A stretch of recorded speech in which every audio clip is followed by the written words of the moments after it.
봤습니다만은 뭐 내용도 뭐 어느 정도 뭐 적절한 표현으로다가 나타나지 않았나 이렇게 생각을 합니다. 네. 왜 박근혜 후보를 선택하셨습니까? 근데 그걸 뭐 사실은 내 개인적인 이제 판단에 의해서 선택을 한 건데 네.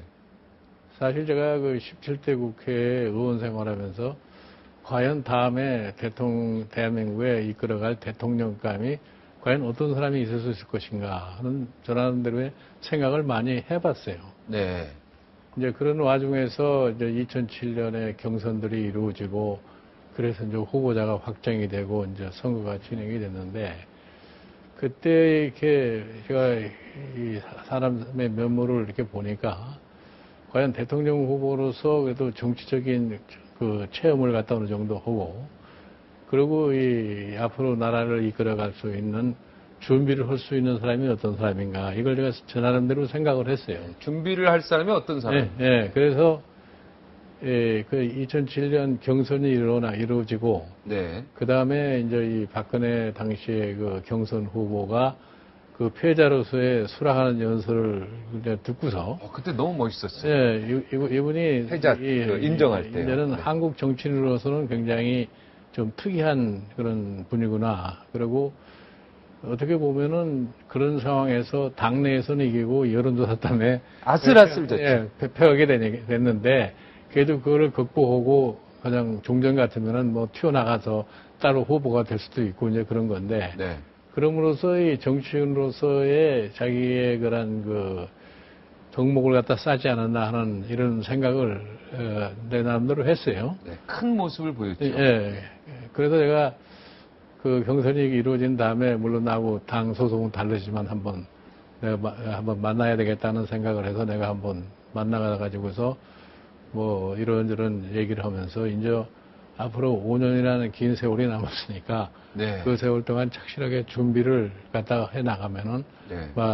정치적으로 목적한 바를 달성할 수 있지 않겠습니까? 네, 그런 얘기를 한 거예요. 5년 동안 박근혜 후보하고 그러니까 계속 그러니까 어떻게 표현할까요? 가깝게 아니 뭐 가까운에 그저 소통하면서 지내신 거죠. 5년 동안에 좀 네. 소통을 하면서 지냈어요. 5년 동안 미리 준비하셨군요. 네, 그래서 박근혜 지금 저희 경선 후보로 나선 분의 변화하는 과정, 사고의 변화도 어떻게 이루어진 그 과정도 제가 좀 잘 알고 있어요. 또 설득도 하시고. 뭐 제 나름대로 제가 판단하는 정치나 뭐 경제 상황에 판단하는 대로 뭐 조언도 하고 그렇습니다.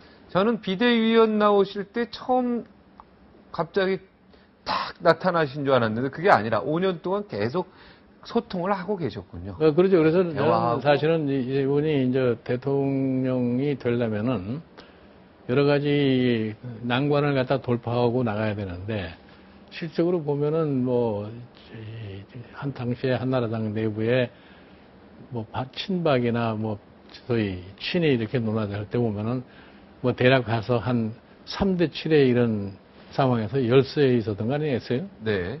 이제 그런 과정 속에서 현 정부가 국민으로부터 민심이 점점 떨어져 나가는 게 되고 지난번 지자체 선거에서 패배를 갖다 맛보게 되고 이제 이런 이제 과정을 놓고 그래서 이게 앞으로 이게 어떻게 변할 거냐는 걸 생각을 했는데 네. 지난번 이제 시장 보궐선거로 인해 가지고서 네.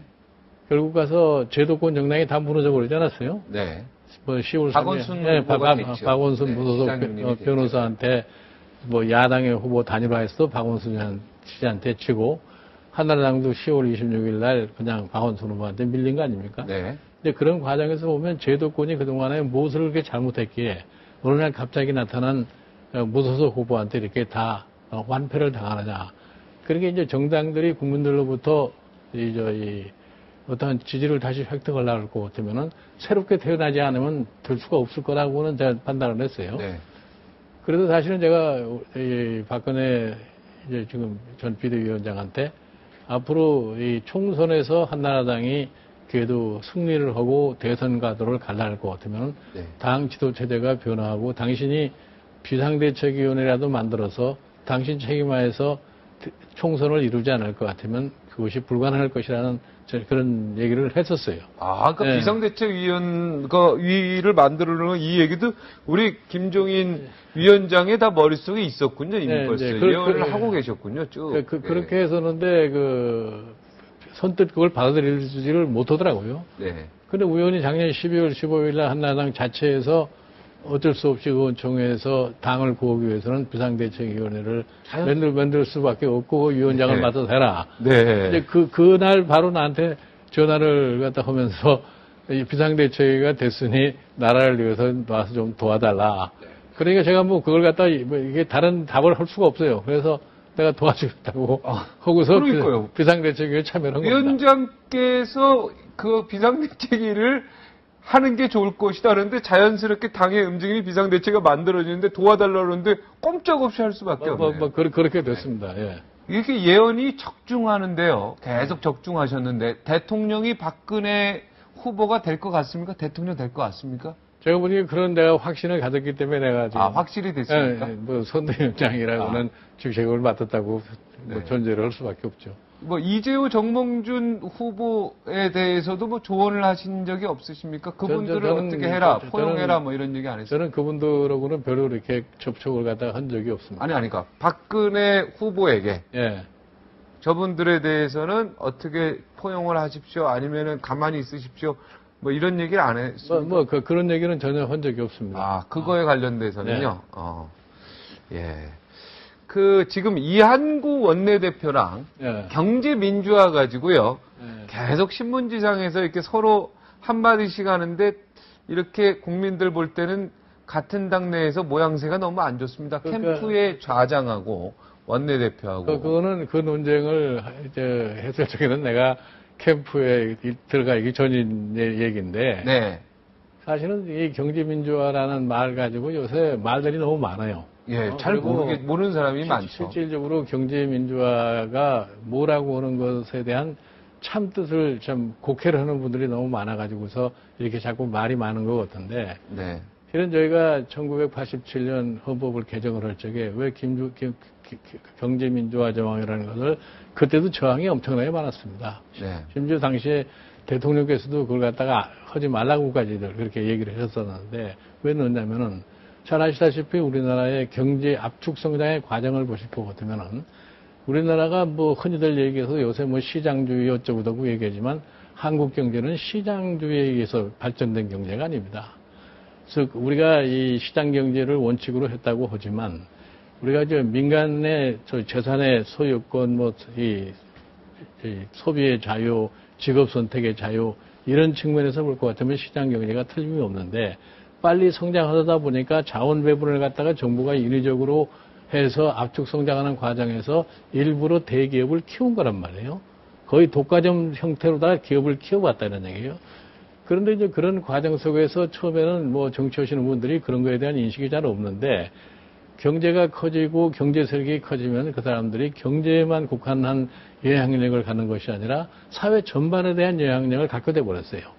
그래서 정치권이 어떻게 보면 그 사람들을 갖다가 제대로 어떻게 다룰 수도 없는 그런 상황까지 오게 된 거다 이런 얘기예요. 그러니까 인위적으로 정부가 재벌이라는 것을 만들어서 키웠다. 그리고 나서 재벌이 더 커지고 나니까 사회의 영향력이나 거꾸로 정치권들도 함부로 할 수 없는 규모가 됐다. 그런 규모가 된 거죠. 네. 그러니까 우리가 지난 딱 지금 경제개발 계획을 시작한 지가 금년이 딱 50년 되는 해인데 네.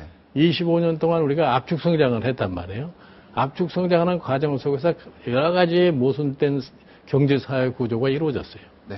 그런데 다행히도 그 과정 속에서 국민의 의식이 변해가지고서 국민의 힘으로 87년에 정치민주화를 이루겠단 말이에요. 네. 그리고서 지금 정치민주화 한 지 딱 만 25년이 되는 겁니다. 네. 25년 동안에 그러면 과거에 압축 성장하는 과정 속에서 누적됐던 경제사회 문제를 어느 정도 해결을 했느냐 하면 그 해결이 전혀 안 됐어요. 오히려 갈등 구조는 더 심화되고 이거를 치유할 수 있는 마치 능력이 없는 것처럼 보이는 겁니다. 그러니까 지난번에 작년 10월 달에 시장 선거에 그와 같은 선거 결과가 나고 그러니까 예를 들어서 제3의 인물인 그냥 정책으로는 관계도 없던 안철수라는 사람이 뜨는 그러한 소위 정치를 해왔다 이런 얘기입니다. 네. 근데 이거를 앞으로 그러면 어떻게 치유를 할 거냐? 네, 어떻게 우리가 치유할 거냐, 이게 25년 동안이나 헌법 속에 경제민주화라는 말이 있었는데 전혀 누구도 그거에 대한 관심을 가져본 적이 없어요. 네. 그런데 자연스럽게 경제사회 구조가 그러한 것을 요구를 하니까 이제 정치하는 쪽에서 헌법 조항을 놓고 경제민주화를 해야 되겠다는 식으로 나오게 된 겁니다. 그러면 그 경제민주화라고 하는 것이 뭐냐? 네, 이것부터 중요하죠. 이해를 해야 되는데 네. 이게 어떻게든지 이 독과점 체제를 갖다가 압축 성장하는 과정 속에서 만들어가고 이 사람들이 모든 것을 좌지우지하는 이런 형태가 되니까 우리가 이 정치 민주화라고 하는 것을 얘기를 했을 적에 독재자나 권위주의적인 통치자가 있으면은 그거를 어떻게 제어를 해서 민주화를 이루거느냐. 네, 국민의 자유로운 투표. 네. 네. 의회 기능을 갖다 강화하고 뭐 이렇게 해야 한다고 얘기를 하지 않습니까? 네네. 그거 마찬가지로 그냥 경제 세력이 탐욕에만 집착을 해가지고서 이것저것을 다 직거릇을 가지려고 하는 이것을 갖다가 제어를 하려고 것 같으면 네. 그걸 가서 그 사람들을 어떤 민주적인 방법으로 운영할 수 있도록 제도 장치를 만들어줘야 되지 않느냐 하는 것이 우리나라도 공정이라는 게 있지 않습니까? 바로 규제와 그런 거 있죠. 규제. 그러니까 기본적으로 뭐냐 할 것 같으면은 이 시장 경제의 룰이 제대로 아주 잘 운영이 돼가지고서 누구도 자기 혼자서 영향력을 행사할 수 없을 것 같으면 그게 가장 최적의 방법이죠. 네. 그런데 시장의 생리가 그와 같이 움직여지지 않는다 이런 얘기입니다. 시장은 능력 있는 사람이 이기게 돼 있으니까 소위 능력 없는 사람은 빠지게 돼 있단 말이에요. 네. 그 원리대로 갈 것 같으면은 결국 가서 극단적인 이런 대립 관계가 성립할 수밖에 없죠. 그러니까 이제 사람이 세상에 태어날 적에 본능적으로 타고난 것이 뭐냐면 탐욕의 본능하고 이 생존의 본능이 두 가지가 있어요. 그러니까 탐욕의 본능이 작동해서 시장 경제가 오늘날 효율을 가졌다고 그러는데 그러면 탐욕의 본능이 무한적으로 갈 것 같으면은 그 사회는 파괴될 수밖에 없다 이런 얘기입니다. 우리 겪은 것이 뭐냐면은 2008년에 세계 금융위기 겪고 IMF 때도 우리도 그랬고 1929년도에 월가가 공개되고 이럴 때에 흔히들 얘기하는 식으로 시장경제 원리를 적용할 것 같으면 이것도 저것도 아무것도 될 수가 없게 됐어요. 다 망하게 돼 있으니까. 그러니까 그럴 때 되면은 정부가 가서 개입을 해가지고 하지 않습니까? 그러니까 지금 이 경제민주화 조항이라는 것이 들어가게 되게 된 가장 큰 설득 요인이 뭐였냐 할 것 같으면은 이제 사회가 이렇게 갈등 구조로 가니까 정부가 어떠한 조치를 취하지 않으면은 공동체 자체가 안정적으로 갈 수 없고 파괴가 될 거니까 여러 가지 제도적 장치를 집어넣으려고 노력을 할 거 아닙니까? 네. 최근에 뭐 이런 얘기 저런 얘기 많이 나왔는데 근데 그거를 하려고 그럴 것 같으면은 이제 경제 세력이 그거를 가만히 보고만 있질 않아요. 그거에 대한 저항을 하기 시작한단 말이에요. 저항하기 시작할 것 같으면 결국 가서 그런 제도를 갖다가 도입이 안 됩니다. 예를 들어서 이제 그와 같은 것을 시도하면 흔히 쉽게 해서 법적으로 해결한다고 헌법재판소에 가서 이거 헌법 위반이다 이런 얘기는 나올 거라는 얘기죠. 그러니까 경제 민주화의 구체적인 정책을 딱 들으면 국민들이 이해가 확 될 것 같은데 예. 제가 그냥 읽어드리면 중소기업에 적합한 업종을 정부가 지정해주자 이런 얘기죠. 예. 그리고 대기업의 일감을 몰아주는 그런 폐해를 지금도 이거는 노력하고 있는데 일감 몰아주게 방지하는 거. 그다음에 하도급 제도 이거 전면 혁신해야 되죠. 그래서 납품하는 업체도 먹고 살 수 있도록 해야 되겠죠. 프랜차이즈 이거 문제 많죠. 네. 프랜차이즈 이름 하나 팔고 어떻게 먹고 뭐 좀만 도와주고 돈은 다 챙기죠. 네. 연기금의 주주권 실질화. 네, 이거는 이제 직접적으로 정부가 좀 개입을 해야 된다는 얘기겠죠. 그죠? 이런 것이 경제 민주화의 대표라고 할 수 있겠죠. 아니, 그러니까 그것이 이걸 주장하시는 거죠? 아니요, 그걸 저는 주장하는 게 아니에요. 이거 아닙니까? 네. 이제 그런 거를 제시하신 경제 민주화 대표적 정책으로 여기 분명히 나와 있는데. 아니 그러니까 네. 그건 제가 제시한 거예요. 저는 그런 걸 제시한 적이 없어요. 제시한 적 없습니까? 네, 제가 그런 걸 제시한 적이 없어요. 그런데 네. 그럼 지금 제가 말한 거는 다 동의하시는 거죠? 그런 거를 해야 될 수밖에 없는 경제 사회 여건이 됐어요. 지금 우리 현재에서.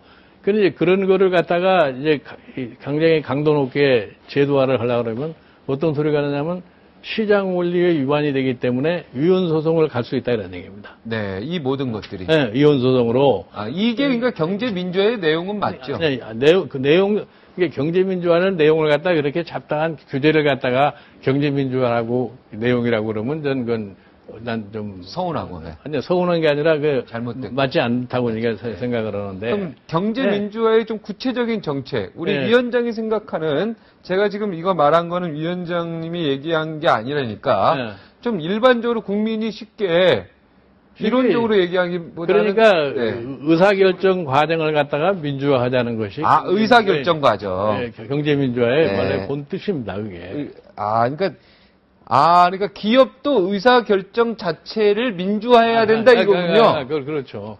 기업이 어떤 정책이나 무엇을 할 때 의사결정 과정을 누가 혼자서 독단적으로 그냥 막 휘두르는 그런 얘기입니다. 지금은 기업의 오너에 전부 얼굴 쳐다보고 이렇게 하는데 이렇게 해라 그러면 이렇게 하고 그러는데 그게 아니다. 그렇죠. 기업 자체의 결정을 하고 정책을 결정할 때 그러니까 결정할 때 의사민주. 지금 이 사회라는 게 있고 다 그래서 이 사회라는 것이 형식적으로 형식 그 자체가 그게 사실 감사도 형식적이고 사회이사도 형식적이다 이런 얘기죠.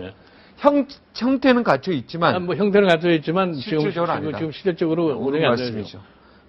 이런 말씀하면 그러지만 사회이사나 감사나 정확한 기업에서 역할을 하고 있으면은 외부에서 검찰이나 금융이나 공정에서 이렇게 갈 이유가 없죠. 예를 제가 얘기를 들어보면 예를 한번 예를 들어서 이 경제민주화라는 것이 2차 대전 이후에 굉장히 강하게 대두가 된 건데 미국의 메가더 사령부가 일본에 와가지고서 재벌 해체를 해버리지 않았습니까? 그 재벌 해체가 뭐냐면은 너무나 경제 세력이 막강해가지고 모든 것을 자기 뜻대로 해나갈 거면은 정부가 결탁을 해서 예를 들어서 전쟁도 일으키는 그런 사태까지 오니까 그런 거를 방지하자 하는 데서 재벌 해체를 갖다 해버린 거란 말이에요. 예를 들어서 독일 같은 나라에서도 승전국이 독일에 가면 의사공동 결정권이라는 게 있어요. 그러니까 독일의 1952년도에 입법화된 건데 그거는 독일의 특유한 성격에서 나온 것이 아니라 연합군 승전국이 독일의 정부에 그 법을 만들라고 강요한 겁니다. 예를 들어서 독일의 석탄, 철강 이게 막강했던 기업들인데 이들의 의사결정 과정은 절대로 혼자 할 수 없게 소위 공동으로 결정을 하게 해라. 이렇게 해서 의사공동결정권이라는 것을 만들어서 그걸 갖다 실시를 했어요. 실시를 하니까 그 자체가 사회를 안정시키고 여러 가지 노사관계나 이런 데에서 더 효율적이니까 1976년에 여야 할 것이 모두 만장일치로 해서 1000명 이상의 기업에 똑같은 제도를 갖다 적용을 하라 해서 지금 독일이 그 제도를 가지고 있는 겁니다. 독일이 그러니까 1000명 이상의 기업은 모두 완벽한 민주화가 되어 있죠. 그렇죠. 의사결정 과정을 민주화를 만든 겁니다. 그러니까 한때 1976년도에 영국에서 독일은 그렇게 안정적으로 경제가 잘 운영이 되는데 왜 영국은 맨날 이렇게 노사 문제에 혼란이 있느냐. 그래서 거기는 인더스트리얼 데모크라시, 산업 민주화라고 하는 타이틀을 가지고 제도를 만들어 보려고 로얄 커미션까지 만들어서 보고서가 다 나왔는데 거기는 영국의 노동조합이 그걸 갖다가 원치를 않아요. 영국의 노동조합이라는 것은 소위 콘프론테이션, 투쟁을 해서 자기의 권익을 갖다가 찾는다고 생각하니까 그런 의사공동결정 제도라는 것을 원치를 않는다 해서 안 해버린 적이 있어요. 이제 그래서 지금 우리나라에서 이제 경제민주화라고 하는 것을 얘기를 하면은 지금 저희 각종 무슨 동반성장 등등 이런 얘기가 많이 나오는데 지금 말씀하신 대로 그런 거는 시장이 공정하게 운영되도록 그걸 만드는 거죠. 그러니까 그 자체도 결국은 이 큰 기업들은 원치를 안 해요. 원치를 안 하는데 그거를 정치적으로 봤을 적에 도저히 그대로 갔다가는 사회가 안정할 수가 없기 때문에 이제 그런 제도를 도입을 할 거 아니에요? 도입을 하려고 그러면 그 자체가 시장경제 원칙에 위반이 된다고 그래가지고 당장의 헌법재판소로 갑니다. 예를 들어 이게 대표적인 역사적인 얘기가 뭐냐면은 미국의 루스벨트 대통령이 1935년도에 뉴딜을 하려고 여러 가지 사회관계 입법을 많이 했어요. 근데 그게 저희 미국의 기득권 세력들에 의해서 대신문에 가서 전부 위헌 판결을 갖다 받아버린 거란 말이에요. 그러니까 요새 미국의 소위 오바마 케어라고 논쟁이 되어 있는 미국의 의료보험 제도가 그때 완벽하게 입법화가 됐었는데 네. 그게 대심원에서 위헌 판결을 받았기 때문에 그게 무너져 가지고서 결국 오늘날까지 미국의 의료보험 제도라는 것이 저렇게 그럼 지금 우리나라 이렇게 의료보험 제도가 잘 돼 있는 것은 우리 위원장님이 이미 박정희 정부 때 의료보험 제도를 도입한 게 뿌리가 돼서 지금 이렇게 우리나라 잘 돼 있는 거예요. 예, 77년도에 그걸 도입을 했는데 그때는 뭐 그런 거에 대해서 누가 이러고저러고 얘기할 그런 시절이 아니었기 때문에 가능했던 거죠. 아, 이제 이해되겠습니다. 기업이 운영을 하는데 의사결정을 하는데 지금 형태로만 있는 이런 의사결정 이사회라는 게 실질적인 민주화가 되어야 된다. 여기에 노조도 들어가는 거죠, 그러니까. 거기는 노조도 들어갑니까? 거기는 이제 흔히들 얘기해서 노조가 무슨 가서 의사결정할 수 있겠느냐 이렇게 얘기했지만 거기는 노조를 대변하는 공익적인 사람들이 들어가서 그래서 하게 돼 있어요. 노조를 대변하는 어떤 객관적인 그렇죠. 뭐 교수라든가 뭐 이런 분들이 들어가서 사회 단체나 이런 사람들이 사회이사나 이런 거. 지금 이제 사회이사가 오너를 눈치 보는데 그게 아니죠. 그렇죠. 지금은 사회이사랑 오너가 다 임명하게 돼 있기 때문에 지금 그렇죠. 있으나 마나 하는 거 똑같은 거죠. 지금. 그러니까 있으나 마나한 사회이사나 감사나 이런 사람들이 정확한 자기 직분을 찾아가는 게 민주화다. 이렇게 이해하면 되겠습니다. 다 당연한 거죠. 그렇게 해서 이 회사 내의 의사결정 과정이 이렇게 민주화되면은 이게 시장 경제 논리가 자연적으로 기업이 독과적으로 갈 수밖에 없어요. 그거를 인위적으로 해소하면 효율이 없어지기 때문에 그러니까 인위적으로는 해결할 길이 없다 이런 얘기입니다. 그러니까 효율도 찾고 안정도 찾고 이것이 지속화하려면은 경제 민주화가 이루어야 된다. 그 길밖에 없다 이런. 정확히 하면 의사결정, 기업의 의사결정의 민주화. 그렇게 구체적으로 정리를 하면 되겠습니다. 자, 안철수 교수 그 청춘 콘서트 뒷받침해준 멘토도 하셨잖아요. 뭐 제가 청춘 콘서트 뒷받침을 한 게 아니라 청춘 콘서트 한 2번 같이 가서 한 번 한 적이 있어요. 약간 2번 양다리 걸치셨네 그러면. 아니 양다리 걸친 게 아니죠. 그때는 사실은 뭐 몇 사람이 모여서 얘기를 적에 자 우리나라에 어떤 새로운 정치인을 하나 어떻게 찾아보는 게 어떻겠느냐. 이제 그랬을 적에 우리 저 범준 선생님께서 안철수라는 사람을 소개를 해서 그래서 그때 이제 안철수 씨한테 혹시 정치를 근데 그 당시에도 박근혜 위원장하고 계속 소통하고 계셨다면 그냥 그때는 무슨 안철수를 내가 뭐 그때 만났을 적에 대통령감으로 만나야 적은 없어요. 대통령감으로는 평가하지 않는다. 지금도 마찬가지십니다. 왜냐면은 그 민주사회를 갖다가 운영을 하려고 했다면 그래도 의회 기능이 어떻다는 걸 갖다가 잔뼈저리게 알지 않으면은 민주사회의 지도자가 될 수가 없습니다. 저기 정두원 의원도 좀 영입하시려고 노력하셨죠? 정두원 의원의 어떤 높은 점을 좀 보신 겁니까? 내 개인으로 내가 뭐 그런 노력을 갖다가 내가 할 수 있는 여건도 아니고 그런 노력을 했다는 거는 좀 어떻게 와전된 소식 같습니다. 뭐 전혀 그런 일은 아니고 정운천 총리는 어떻게 보셨습니까? 뭐 정운천 총리는 대학에 있을 적에 굉장히 뭐 오랜 기간 동안 참 서로 얘기도 잘 나누고 가깝게 지냈던 처지였어요. 대통령감을 어떻게 보십니까? 글쎄 뭐 한때는 대통령감이라고 이제 이 생각을 해서 2007년에 한번 그런 결심을 하면 어떻겠느냐고 내가 물어본 적은 있는데 그때는 뭐 그 여러 가지 본인이 판단에 여건이 안 됐다고 생각했는지 그때 별로 그렇게 노력을 하지 않고 그냥 포기를 해버렸던 상황이었고 이제 그러고 나서 이제 정부에 들어가고 이렇게 이러는 과정 속에서 이제 그런 얘기는 더 이상 거론한 적이 없습니다. 김두관 지사 어떻게 생각하십니까? 거의 우리가 물론 이제 박근혜 캠프의 좌장이시긴 하지만 김두관 지사가 말하는 평등주의, 그죠? 평등한 사회를 위하여 이 부분하고 우리 위원장님의 그 경제 민주화하고 꼭 그렇게 조금은 연결되는 듯한 느낌이 드는데요. 저는. 평등사회하고 경제민주화하고는 별개의 사항입니다. 전혀 다른 얘기입니까? 김두관 지사가 주장하는 여러 가지 지금 부하 신분이 대물림되고 있다. 계층 이동의 길이 막혔고 공평과 정의가 실종됐다. 이렇게 얘기하는데 이 부분에 대해서는 동의 안 하십니까?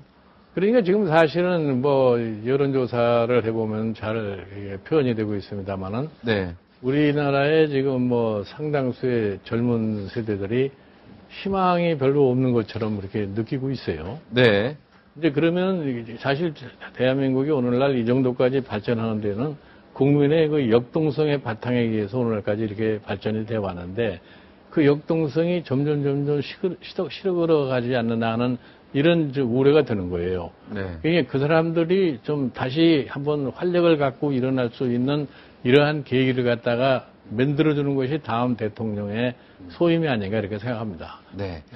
자, 선대위원장으로서 시간이 지금 다 지났습니다. 네, 네. 마지막 각오, 네, 다짐, 뭐 이런 거 있으면 한 말씀. 뭐 일단 선대위원장이 됐으니까 이 박근혜 대통령 후보가 12월 19일 날 당선이 되도록 뭐 최선의 노력을 갖다가 경주할 수밖에 없지 않나 이렇게 생각을 합니다. 네, 불통 이미지 그러는데 막상 이렇게 하시니까 불통합니까? 아니면 소통합니까? 저는 개인적으로 뭐 불통 그러는데 제가 대화를 나누는데 별로 그렇게 그런 감을 느끼질 않아요. 네, 알겠습니다. 불통 이미지는 아니다. 예, 알겠습니다. 그 중요한 일을 있으실 때마다 한 번씩 나와서 이 자리를 통해서 국민들에게 네, 소통하는 기회를 꼭 가져주시면 좋겠어요. 선대위원장이 네. 당내 캠프에서만 하면 안 돼요. 방송에서 나와서 그죠? 예. 소통하는 그러한 선대위원장이 되셨으면 좋겠습니다. 오늘 어려운 시간에 이렇게 다치지 않는 나와주셔서 대단히 고맙습니다. 네, 감사합니다. 네, 사람의 마음 속에서는요, 선과 악이 있어서 계속 싸웁니다. 일단 악이 승리의 깃발을 들면은요, 마음속에서 선을 완전히 초토화시키고 모든 마음의 땅을 차지한다고 합니다. 내 안에 선이, 네, 없어지지 않도록, 지지 않도록 한눈 팔지 말고요, 집중해야겠습니다. 여기서 저 물러가겠습니다. 고맙습니다.